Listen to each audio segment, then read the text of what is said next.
دیکھیں جی قیامت کے دن کی جو سختیاں ہیں نا، سورہ الحج کے سٹارٹ میں آتا ہے نا، اعوذ باللہ من الشیطان الرجیم بسم اللہ الرحمن الرحیم، پارہ نمبر 17 ہے نا جی، کیا سخت الفاظ ہیں قیامت کے دن کے بارے میں، اتنے سخت الفاظ اور کسی صورت میں نہیں آئے۔ یا ایھا الناس اتقوا ربکم، اے لوگو ڈر جاؤ اس اللہ سے، اپنے رب سے۔ ان زلزلۃ الساعۃ شیء عظیم، بے شک قیامت کا زلزلہ بہت بڑی چیز ہے۔ یوم ترونھا تذہل کل مرضعۃ عما ارضعت، وہ دن وہ ہے کہ جب ہر دودھ پلانے والی اپنے بچے کو بھول جائے گی، چاہے وہ جانور ہے انسان ہے۔ کتنی محبت ہوتی ہے ماں کو، اللہ فرما رہا ہے بھول جائے گی اپنے شیر خوار کو بھی۔ وَتَضَعُ كُلُّ ذَاتِ حَمْلٍ حَمْلَهَا، اور جتنی حاملہ ہے اس کا حمل بھی گر جائے گا۔ وَتَرَى النَّاسَ سُكَارَىٰ، اور تم دیکھو گے کہ لوگ نشے کی حالت میں پھر رہے ہیں۔ وَمَا هُمْ بِسُكَارَىٰ، حالانکہ وہ نشے کی حالت میں نہیں ہوں گے۔ وَلَٰكِنَّ عَذَابَ اللَّهِ شَدِيدٌ، بلکہ اللہ کا عذاب ہی اتنا شدید ہوگا کہ آپ کو لوگ نشے میں نظر آئیں گے۔ سورہ المزمل میں آتا ہے کہ وہ دن ایسا ہے جو بچوں کو بوڑھا کر دے، غم کے مارے بوڑھے ہو جائیں۔ اور اتنی سختی کے عالم میں جب صحیح مسلم میں آتا ہے کہ 1.25 میل کے فاصلے پہ آگ برسا رہا ہوگا سورج، اور زمین اتنی دہک رہی ہوگی، ایسی صورتحال میں اللہ کے عرش کا سایہ کسی کو نصیب ہو جائے تو وہ آپ سمجھ لیں وہ اسی طریقے سے ہے کہ جیسے سخت گرمیوں کے موسم میں کوئی بندہ اسٹیڈیم میں میچ دیکھنے گیا اور وہ ایئر کنڈیشن والے شیشے والے باکس میں بیٹھا ہوا ہے، بیٹھا وہ بھی میچ دیکھنے ہے اور باہر بھی میچ دیکھنے والے ہیں، لیکن دونوں کی حالت ڈیفرنٹ ہے۔ اللہ کے عرش کا سایہ تو اسی طریقے سے، پھر آپ کے لیے جو کچھ میدان محشر میں ہو رہا ہے وہ ایک انٹرسٹ اور انجوائمنٹ سے زیادہ کچھ نہیں ہوگا، تکلیف نہیں ہوگی۔ اور یہ نہ سمجھیے گا کہ یہ کوئی دن ایک آدھ دن ہے، قرآن میں ہے 50,000 سال کا دن ہے سورۃ الحاقہ میں۔ سر دنیا کی زندگی 60-70 سال، اور وہ صرف قیامت کا دن 50,000 سال کا، ابھی وہ آخرت کا عذاب والا تو معاملہ انفینٹ باقی ہے۔ اگر انسان کو دنیا میں نیک زندگی گزارنے کے اوپر آخرت کے جو ایک دن ہے قیامت کا دن، اس کا ریلیف بھی مل جائے، بعد میں جنت نہ بھی دی جائے، اس کی لائف ٹائم اچیومنٹ ہے۔ امیجن کریں نا 50,000 سال،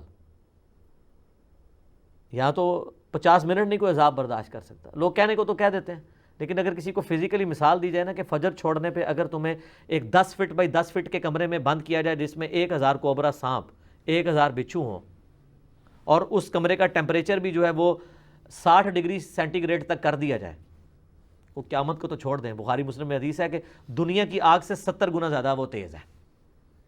تو یہاں کوئی امیجن نہیں کرے گا کہ ایک کمرہ، اتنے سانپ، اتنے بچھو، اور یہ دنیا کے بچھو سانپ تو آپ مار بھی سکتے ہیں، آخرت کے تو آپ مار بھی نہیں سکتے، ان کو تو موت بھی نہیں آئے گی، ادھر آپ خود بھی اپنے آپ کو نہیں مار سکتے۔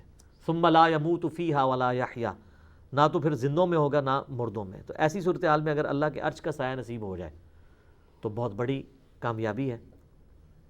بخاری اور مسلم میں حدیث ہے کہ قیامت والے دن اللہ کے سائے کے سوا کوئی سایہ نہیں ہوگا۔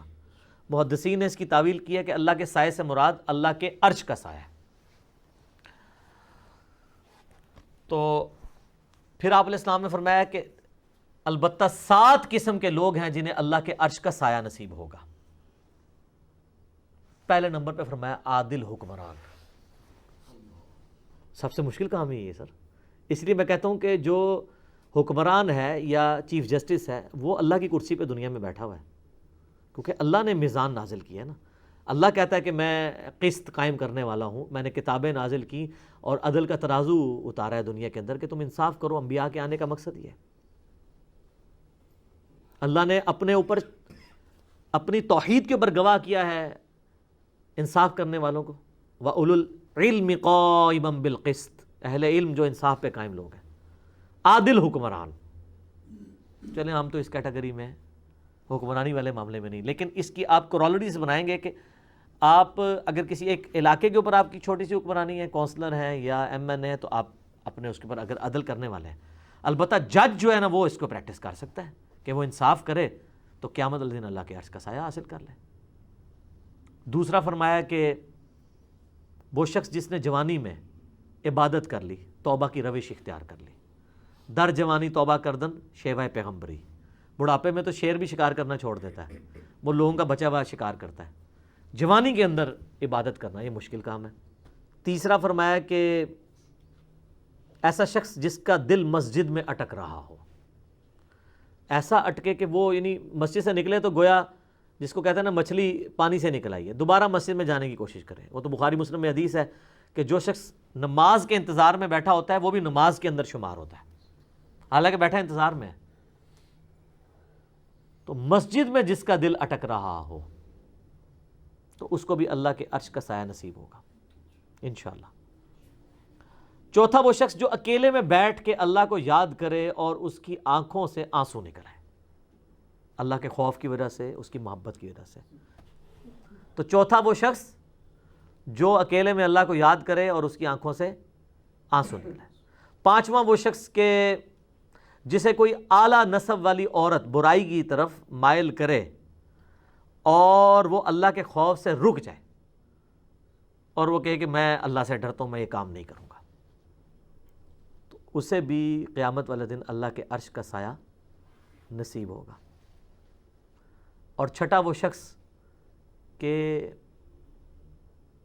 جو اللہ کی محبت کی وجہ سے کسی کے ساتھ دوستی رکھے۔ اچھا، اس میں بڑے پیارے الفاظ ہیں، وہ جب بھی اس کو ملے اللہ کی محبت کی وجہ سے ملے، اور جب بھی وہ آپس میں اکٹھے ہوں تو اللہ کی محبت پر اکٹھے ہوں، اور جب بھی جدا ہوں اللہ کی محبت پہ جدا ہوں۔ اچھا، یہ واحد وہ بات ہے جس کے اوپر نبی علیہ السلام نے تفصیلی گفتگو کی ہے۔ یہ 7 لوگوں کو جو عرش کا سایہ نصیب ہونا ہے نا، باقی سب اجمالاً ہے۔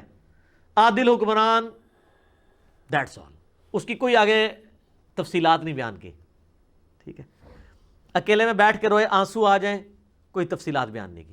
یہ واحد موقع ہے جہاں علیہ السلام نے ڈیٹیل بات کی کہ جو لوگ اللہ کی محبت پر اکٹھے ہوں، جب بھی ملیں تو اللہ کی محبت پہ اکٹھے ہوں، اور جب جدا ہوں تو اللہ کی محبت میں۔ وہ تو مسلم شریف میں حدیث ہے نا کہ ایک شخص اللہ کے لیے کسی دوسرے شخص کو ملنے جا رہا تھا تو انسانی شکل میں ایک فرشتہ نازل ہوا۔ اس نے کہا کدھر جا رہے ہو؟ ان کا فلاں شخص کو ملنے۔ کیوں؟ رشتہ دار ہے؟ نہیں۔ اور کوئی منفعت؟ نہیں۔ کیوں؟ اللہ کے لیے، میں صرف اللہ کے لیے اس سے محبت کرتا ہوں۔ تو فرشتہ کہنے لگا مجھے اللہ نے بھیجا ہے کہ اس کو جا کے خوشخبری تمہیں سنا دوں کہ اللہ بھی تم سے محبت کرتا ہے۔ واہ جی واہ، کیا بات ہے! ہمارا اللہ سے محبت کرنا یہ چھوٹی چیز ہے، اللہ کا ہم سے محبت کرنا یہ بڑی چیز ہے، ٹھیک ہے۔ وہ جو مولا علی کے لیے کہتا ہوں نا، وہ جو غزوہ خیبر والی حدیث ہے بخاری مسلم کی، کل اس شخص کے ہاتھ میں جھنڈا دوں گا جو اللہ اور اس کے رسول سے محبت کرتا ہے اور اللہ اور اس کا رسول اس سے محبت کرتا ہے۔ دیکھیں، اللہ رسول سے محبت کرنے والے اس وقت بھی اللہ کے فضل سے کروڑوں میں ہیں، لیکن آپ مجھے کسی ایک پہ انگلی رکھ کے کیا گارنٹی سے کہہ سکتے ہیں کہ اس سے اللہ اور اس کا رسول بھی محبت کرتا ہے؟ صرف اس نے ذہن نہیں رکھ سکتے ہیں، لیکن میں کئی لوگوں کے بارے میں گارنٹی دے سکتا ہوں کہ وہ اللہ اور اس کے رسول سے محبت کرتے ہیں، واقعی کرتے ہیں، چاہے ان کے نفس میں سستی بھی ہو۔ یہ کمال نہیں ہے، کمال یہ ہے کہ ادھر سے بھی محبت آئے، ایک طرف سے نہ محبت چلتی رہے۔ تو 6 بندے ہو گئے تھے، اور 7واں یہ ہے کہ جو دائیں ہاتھ سے صدقہ کرے اور بائیں کو خبر نہ ہو۔ اچھا، یہ بھی آسان کام ہے، کوئی مشکل کام نہیں ہے، کسی بھی غریب کی مدد کی جائے تو اللہ کا شکر ہے، ہم تو اپنے طور پہ جہاں تک ہو سکتا ہے جو ہمارے اللہ تعالیٰ نے جتنی وسعت دی ہے کوشش کرتے ہیں، لوگوں کو ترغیب بھی دلاتے ہیں۔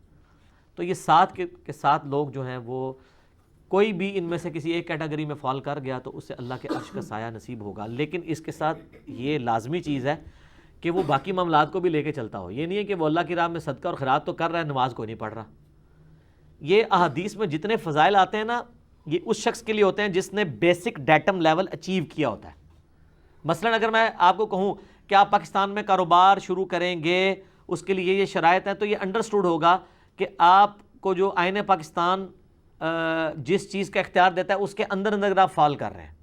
مثلا میں کہوں کہ ہاں بینک میں اکاؤنٹ کھول سکتے ہیں، اب یہ انڈرسٹوڈ ہے کہ اگر آپ کے پاس پاکستان کا شناختی کارڈ ہے، شناختی کارڈ کے بغیر اکاؤنٹ نہیں کھلتا، ٹھیک ہے، یہ انڈرسٹوڈ ہے۔ اب آپ نہیں کہہ سکتے نہیں میں پاکستان کا شہری ہوں، سب کچھ ہوں، میرا اکاؤنٹ کھولنا چاہیے، نہیں، شناختی کارڈ اس کے لیے شرط ہے۔ اسی طریقے سے نماز شرط ہے مسلمان ہونے کے لیے، قرآن میں آیا نا منیبین الیہ، اللہ کی طرف رجوع لانے والے بنو، وَأَقِیمُوا الصَّلَاةَ، اور نماز کو قائم رکھو، وَلَا تَكُونُوا مِنَ الْمُشْرِكِينَ، اور مشرکوں میں سے نہ ہو جاؤ، یعنی جو نماز نہیں پڑھتا اللہ کے نزدیک وہ کیا ہے؟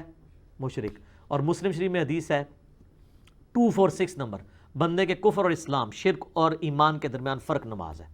لہٰذا یہ جتنی احادیث میں فضائل یا قرآن پاک میں فضائل آئے ہیں، کہ آپ کو یہ کرنے کے اوپر یہ مل جائے گا، یہ مشروط ہیں کہ آپ ڈیٹم لیول کا دین پریکٹس کیے ہوئے ہیں.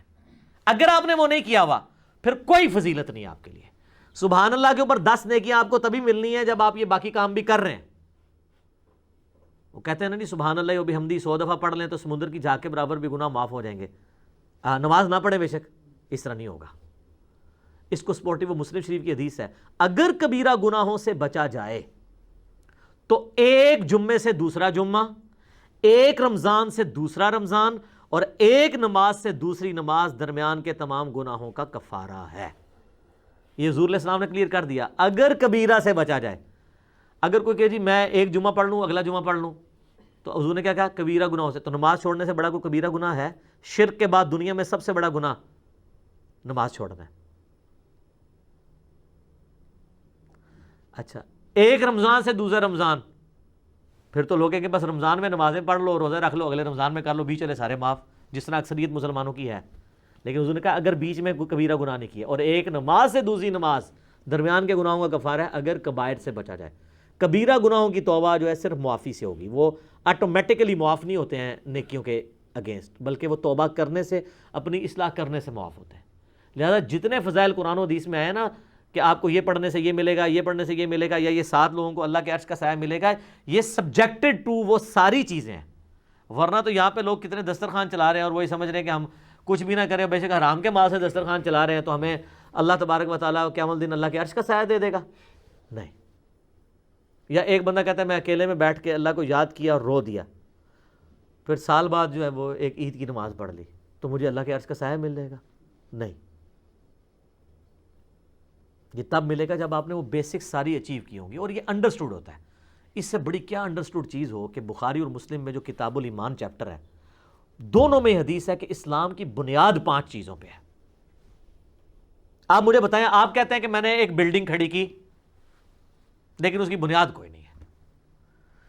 ایک بلڈنگ 5 ستونوں کے اوپر کھڑی ہو، آپ کو یہ سمجھنا آسان ہوگا جس طرح آپ یہ ہاؤسنگ سکیمز میں یا بیریر ٹاؤن میں یا ڈیفنس ہاؤسنگ سکیم میں چلے جائیں تو آپ دیکھتے ہیں بڑی بڑی ٹینکیاں ہوتی ہیں، ٹھیک ہے نا. پرانی جو تھی نا ان کے نیچے وہ 4 5 ستون ہوتے تھے. اب تو ایک پورا ایک پلر بنایا ہوتا ہے نا. آپ وہ 5 ستونوں والی ایک ٹینکی ہے، آپ اس کا ایک ستون گرائیں، ویسے تو 1 کے 2 گرانے سے ہی وہ نیچے آ جائے گی. 5 کے 5 ستون آپ اس کے گرا دیں تو ٹینکی آ گئی نیچے، دھڑام سے سب کچھ ختم. اب آپ یہ نہیں کہہ سکتے ٹینکی میں تو اتنی محنت سے پانی جمع کیا تھا ہم نے، اتنی دیر موٹر چلی تھی، اتنے ہارس پاور کی، اتنی بجلی خرچ کی تھی، وہ سارا پانی ضائع گیا. سر ہو گیا جو سامنے دیکھ لو، ضائع ہوا ہے جی. اب آ جائیں آپ اسلام میں. ایک بندے نے تسبیحیں پھیری، صدقہ اور خیرات کیا، سب کچھ کیا، لیکن اس نے وہ 5 کے 5 ستون گرا دیے. اور سر یہ وہ ستون ہے کہ ایک گرنے سے بھی عمارت نیچے آ جاتی ہے، ایک کے اوپر بھی کمپرومائز نہیں ہے. یہاں 100/100 آپ کو نمبر لینے ہیں. بخاری مسلم دونوں میں حدیث ہے اسلام کی بنیاد 5 چیزوں پہ ہے. نمبر 1 لا الہ الا اللہ محمد رسول اللہ کی گواہی دینا. نمبر 2 نماز قائم رکھنا. نمبر 3 زکوٰۃ دینا. نمبر 4 رمضان کے روزے رکھنا. ایک روایت میں نمبر 4 اللہ کی راہ میں حج کرنا اگر استطاعت ہو، اور 5ویں نمبر پہ رمضان کے روزے ہیں. اور ایک روایت میں جو ہے وہ رمضان کے روزے پہلے حج بعد میں، بل یہ 5 چیزیں. یہ 5 بنیادیں جب تک آپ پوری نہیں کریں گے اس وقت تک آپ آگے معاملہ. اور صرف ان 5 پہ بھی نہیں ہے، حقوق العباد کا بھی معاملہ الگ سے ہے. قرآن میں جو آیت ہے سورہ نساء میں، جو لوگ یتیموں کا مال ناحق ہڑپ کرتے ہیں اپنے پیٹوں میں دوزخ کی آگ بھر رہے ہیں. اب یہ نہیں ہوگا کہ وہ حاجی نمازی ہے تو حرام مال کھانے سے پیٹ میں دوزخ کی آگ نہیں جائے گی، چونکہ اس نے وہ جو ہے وہ 7 عرش کے نیچے اعمال کرنے والوں میں سے ایک عمل اس نے کر لیا ہے. سر وہ 7 کے 7 کر لے. دین ٹوٹل پیکج کا نام ہے، یہ پک اینڈ چوز نہیں ہے.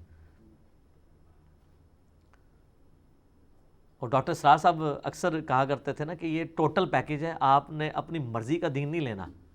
ٹھیک ہے، کوئی مسئلہ نہیں ہے. مشکل وقت میں معاملات کو لے کے چلنا یہ ذرا مشکل کام ہے. ٹھیک ہو گیا جی. جزاک اللہ.